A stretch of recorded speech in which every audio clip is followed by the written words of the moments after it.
Assalamualaikum warahmatullahi wabarakatuh. Kali ini penulis mau bahas soal pabrikan itu aslinya ya opo ya. Jadi penulis kan sering ya kalau bahas soal spakbor, soal suspensi, soal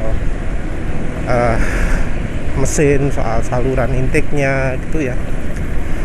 Penulis sering nyebut insinyurnya pabrikan itu gak becus, gak pinter, gak cerdas, kasarannya bodoh lah.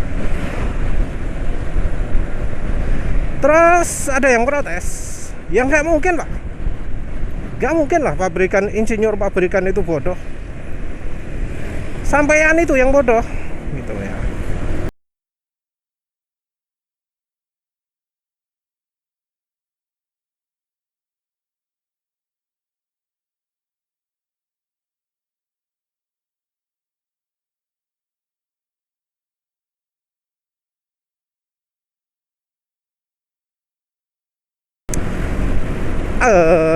Ya wis lah, ya wis, karena biasanya penulis itu mengulas selalu dari sisi insinyur pabrikan itu nggak becus, insinyur pabrikan itu bodoh, insinyur pabrikan itu nggak ngerti ya, ngawur gitu ya. Nah sekarang penulis pakai sisi pandang yang berbeda, sisi pandang bahwa insinyur itu cerdas, pintar, lebih mengerti, hebat banget desa ini. Jadi kita ngikutin arus yang ngomong bahwa yang namanya insinyur pabrikan itu pasti sudah meneliti, sudah dipertimbangkan masak-masak, sudah diuji coba macem-macem gitu ya. Kita pakai paham itu ya. Kita menggunakan asumsi itu saja. Jadi dengan persepsi itu, nah kita jadi bisa jelaskan kasus rangka patah ini dari sudut pandang yang lain. Jadi nggak mungkin rangka itu patah kalau nggak didesain secara sengaja oleh pabrikannya biar cepat patah. Jadi mungkin ngomong, oh ini pabrikannya nggak kena ini, karena kok rangkanya yang dicat cuma bagian luar saja, dalamnya enggak ya. Kalau kita lihat video yang terakhir ya, videonya Motor Plus malah nunjukkan ada rontokan karat dari bagian dalam rangka ya, untuk motor tahun 2021 kalau nggak salah. Itu bukan karena pabriknya nggak becus, itu disengaja, itu serius. Dari pabriknya itu sengaja bikin cepet karatan, ya kan? Pabriknya kan pinter insinyurnya, pabriknya cerdas. Jadi kalau misalnya itu karatan, itu patah, ya itu pasti sengaja seperti itu. Ya kita nggak tahu lah ya, mengapa kok motor itu didesain bisa patah dalam hitungan tahun ya. Karena motor Genio itu keluarnya berapa sih? 2019 mungkin ya. Sampai sekarang 2023, 4 tahun lah. 4 tahun ya. Itu motor sudah patah. Bahkan ada yang belum lama gitu ya, 2021, 2020 ada yang sudah memiriskan sekali keadaannya. Nah itu kalau sudah dalam perhitungannya pabrikan, maka itu artinya apa? Itu sengaja dibuat patah. Kalau dari pabrikan ngomong, wah ini memang didesain seperti itu, ya itu artinya memang sudah didesain biar cepat patah. Kita harus punya pikiran seperti itu, karena pabrikan itu pinter insinyurnya. Insinyurnya itu cerdas, sudah mempertimbangkan segala macam, sudah diperhitungkan masak-masak. Jadi diperhitungkan dalam kurang dari 4 tahun sudah patah rangkanya. Dan ini juga kita nggak bisa pakai acuannya pemerintah. Kenapa? Karena pemerintah ngujinya pasti motor baru, ya.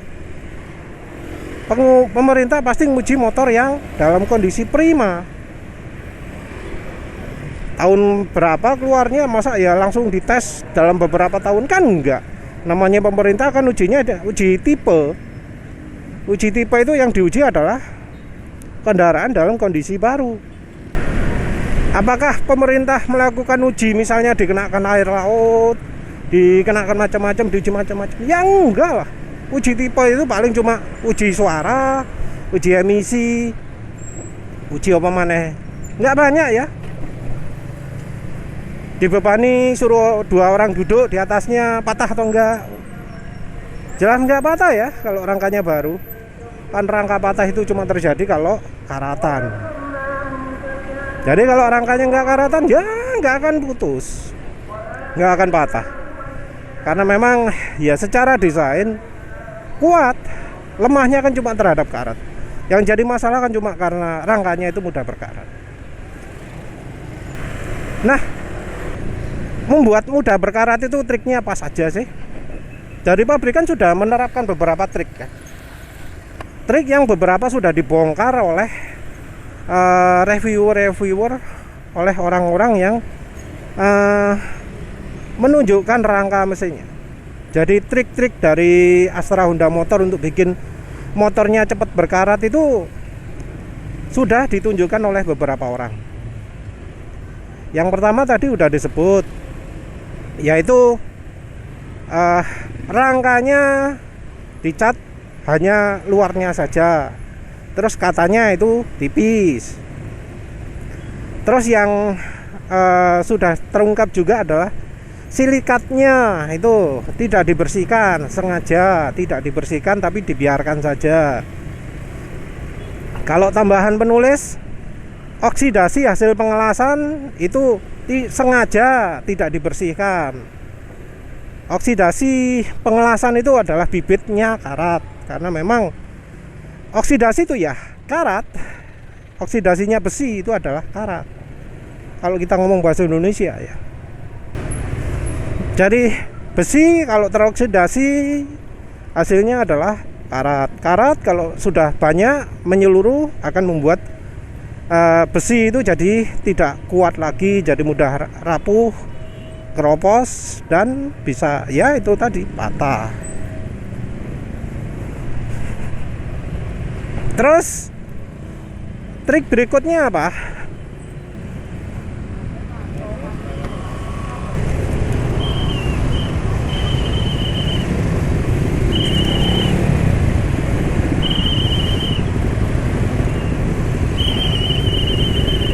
Mulai berita apa jenenge, berita patah-patah itu jadi ada sales Honda nyebar penjualan lebih banyak di jalan ya. Entah ada hubungannya dengan penjualannya atau enggak tahu, tapi ya yang penulis amati seperti itu. Soalnya biasanya yang di situ perumahan ya, dari perumahan, dari makanan, minuman, ini yang nyebar kok sepeda motor sekarang. Trik berikutnya dari Astra Honda Motor untuk membuat motor cepat rusak karatan adalah dengan membuat lubang ya. Dari pengamatan beberapa YouTuber itu ya, ditunjukkan kalau merek saingan lubangnya di bawah ya. Jadi kalau ada airnya cepat keluar. Nah, yang di motor Honda itu sebaliknya, dibuat sedemikian rupa sehingga air lebih mudah masuk, terus sulit keluarnya. Nah, kan insinyurnya pinter toh, insinyurnya cerdas toh, punya tujuan tertentu ya. Ya mungkin ngomongnya nggak akan belak-belakan gitu ya. Ini biar lebih mudah karatan gitu ya. Mungkin ini biar uap air bisa lebih mudah keluar gitu ya. Air bisa lebih mudah bertahan di dalam rangka, agar rangkanya ini bisa lebih dingin gitu ya. Tentu seperti halnya penjelasannya Ducati soal winglet di swing arm ya. Ini adalah mengarahkan air ya. adalah untuk pendinginnya roda ya, yang ternyata kemudian ada efek aerodinamikanya juga ya. Bisa diomongkan satu efek yang lain nggak disebutkan, kan bisa gitu toh. Namanya insinyur pinter, insinyur cerdas, semua pasti sudah dipikirkan matang-matang, sudah diperhitungkan ya. Pasti kalau sengaja ya mudah toh bikin itu. Terus yang berikutnya adalah dari lubang di bagian dek bawah ya. Jadi kalau dari omongannya dari Tuan Hanif itu ngomong bahwa bagian bawahnya ini sering tergenang air. Jadi air yang turun ke dek bawah itu nggak bisa keluar, nyangkut. Karena nyangkut jadi sumber karatnya. Terus habis itu ke poin yang menurut penulis menunjukkan jelas-jelas bahwa dari pabrikan itu sengaja bikin rangkanya memang cepat keropos, dan itu pun nggak peduli insinyur pabriknya pinter bodoh wis gak ngurus.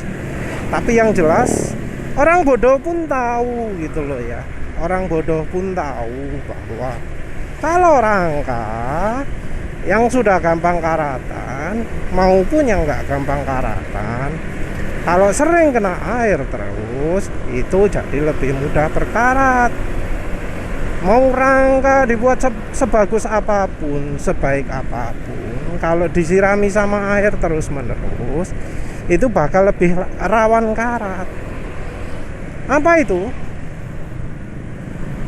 Bagian bodi depan bawah, bagian penahan atau penghalang lumpurnya di bodi, dan spakbornya.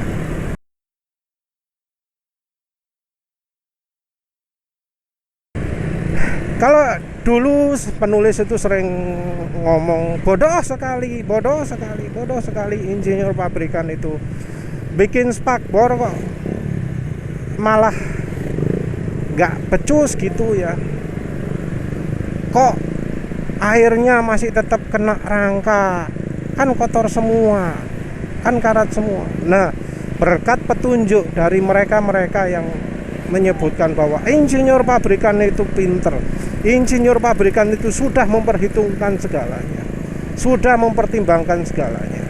Nah, artinya apa? Artinya semua cipratan air ke rangka itu adalah sengaja didesain seperti itu. Kita nggak tahu ya apa tujuannya pabrikan membuat air nyemprot ke situ ya, dengan maksud apa gitu ya. Entah barangkali nanti ngomong soal faktor aerodinamika, faktor hukum alam, faktor apa jenenge karma, soal apa filosofi macam-macam gitu ya. Tapi yang jelas penghalang lumpur itu gunanya adalah untuk mencegah air dari rangka. Konon zaman dahulu adanya penahan lumpur, penghalang lumpur di bagian bodi depan itu biar cipratan air dari ban nggak kena rangka. Konon zaman dahulu. Kalau spakbor juga sama, yang kedepannya biar nggak nyiprat ke atas airnya, yang belakang biar nggak kena rangka airnya. Tujuannya sama ya, biar rangkanya lebih awet lah. Nah, ini bisa kita lihat ya, bahwa sekarang desain spakbor sama insinyur pabrikan sengaja dibuat jadi pendek. Mungkin wah seni, wah sip, wah indah, bagus gitu ya. Ya wes lah, nuruti lah. Tapi salah satu konsekuensinya adalah rangkanya jadi lebih mudah kena air. Karena lebih mudah kena air atau malah sering kena air, malah jadi kena air terus, rangka jadi karatan. Nah, soal spakbor masih ada alasan keindahan, masih ada faktor estetika. Kalau spakbornya panjang jelek, padahal ya enggak juga sih. Kenapa enggak sekalian aja dihilangkan spakbornya gitu ya, kalau merasa spakbor itu jelek. Jadi kalau pakai alasan estetika ya sebenarnya enggak masuk akal juga ya. Orang pinter nyari-nyari alasan kan pinter ya. Nah, tapi yang penghalang lumpur yang di bodi ini yang nggak bisa ngalah. Tujuannya penghalang lumpur itu ya salah satunya adalah demi estetika. Kenapa demi estetika? Ya wong cek gak ketok rangkane mobile, motore gitu ya, sorry. Motor matic ya, motor matic. Jadi rangka itu ditutupi bodi, ditutupi plastik. Biar gak ketok dalemane, biar gak ketok las-lasane, biar gak ketok rangkane. Jadi kelihatan keren karena memang ya kabel berseliweran, ada las-lasan yang bentuknya kayak gitu yang memang gak indah kalau dibanding bentuk plastik. Tekuan-tekuan yang ya bikin jelek tampilan lah ya kalau kelihatan. Nah ini ya, penulis lihat jelas di Vario 160 itu lebih pendek daripada di Honda Beat. Silahkan dah ya, kalau yang bisa lihat sendiri Honda Beat Deluxe, Honda Beat ESP dibanding dengan Vario 160. Coba lihat itu penghalang lumpurnya itu, delok lah. Yang Vario 160 itu kan rendah sekali toh. Kenapa gitu buat rendah sekali kayak gitu? Apa alasannya? Secara estetika wes gak ono, secara aerodinamika yo gak ono, untuk pendinginan yo gak mungkin, mustahil untuk pendinginan. Karena apa? Ya karena terlalu jauh, gak dikai bolongan-bolongan sing akeh gitu. Nggak kayak NMAX gini, bagian bawahnya ada sirip-sirip yang memang sengaja didesain agar udara itu bisa langsung lari ke belakang.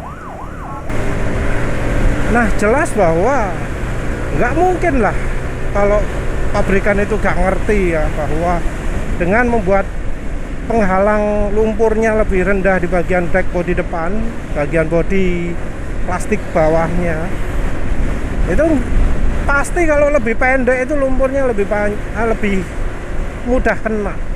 Dan seperti bisa dilihat di contoh ya, penulis ada dua contoh lumpur yang ada di Honda Beat Deluxe dan lumpur yang ada pada Vario 160, ada dua contoh. Kelihatan bahwa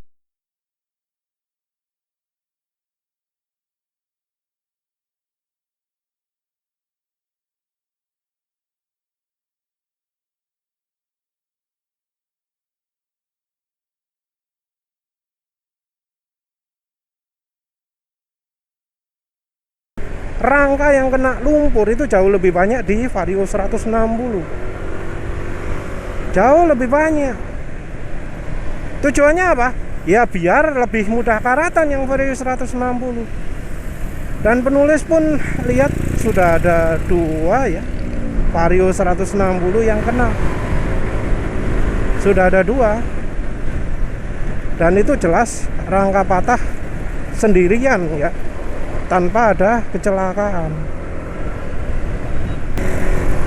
Untuk soal rangka patah ini, penulis juga sempat lihat ada motor Yamaha yang asnya patah, as ya, garpu talanya.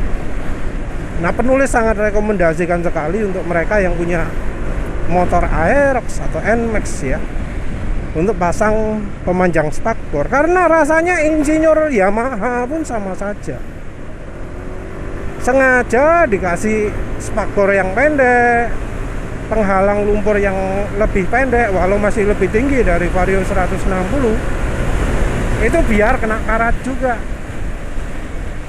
Jadi entah demi alasan apapun dari insinyur pabrikan Jepang itu bikin spakbornya pendek, bikin penghalang lumpurnya pendek, bikin lubangnya itu sengaja ditinggikan, lubang di bagian bawah itu sengaja dibuat biar airnya menggenang. catnya sengaja dibuat di luar saja, sisa las-lasan dari silika dan oksidasinya dibiarkan di rangka dan seterusnya. Yang jelas kalau untuk kita itu bahaya, kalau untuk kita itu sangat merugikan. Jadi kalau mau aman ya kita harus jangan kalah dari pabrikannya. Mungkin insinyur pabrikannya bikin motor cepat hancur gitu ya. Ya kita pakai strategi sendiri. Gimana caranya nggak cepat hancur? Jadi yang penulis rekomendasikan ya minim itu ya, spakbornya dipanjangin, dibuat panjang, sehingga air nggak kena rangka. Jadi rangka itu nggak kecipratan air terus. Untuk yang punya Vario 160 mungkin harus berusaha lebih banyak lagi ya, karena penghalang lumpurnya sengaja dibuat rendah oleh pabrikan ya. Emang ya kita kalau perang lawan pabrikan ini ya, pabrikan pingin bikin motor kita cepat rusak ya, kita berjuangnya harus lebih keras ya. Di Honda Vario 160 insinyur Honda berusaha dengan berbagai cara agar motor cepat karatan. Ya kita harus berjuang juga gimana caranya motor nggak sampai karatan. Ya kita juga harus tahu strategi apa saja yang dipergunakan oleh pabrikan dalam membuat motor kita cepat rusak. Kita harus ya terpaksa adu pinter dengan insinyur yang sangat pinter itu, yang katanya sekolahi miliaran triliunan gitu ya, yang katanya sudah mempertimbangkan matang-matang semuanya gitu ya. Karena sudah matang banget ya perhitungan mereka, ya kita harus jauh lebih matang lagi untuk ngakali kelicikan dari pabrikan. Kalau pabrikannya sengaja bikin motor cepat rusak, ya kita harus berjuang juga. Ya kita harus bersatu lah. Gimana caranya motor bisa tetap awet. Saling ngasih pendapat gitu ya. Kalau ada yang kurang tahu, kurang salah gitu ya. Karena ya mau gimana lagi lah, mau pabrikannya niat buruk ya, pengen membuat motor cepat rusak, ya kita sendiri yang harus lebih pintar. Ya wes lah, itu saja. Tapi ya ini penulis buat dengan asumsi bahwa insinyur pabrikan itu pintar seperti yang diminta oleh mereka-mereka yang pro dengan merek Honda. Ya wes itu saja. Terima kasih sudah menonton. Assalamualaikum warahmatullahi wabarakatuh.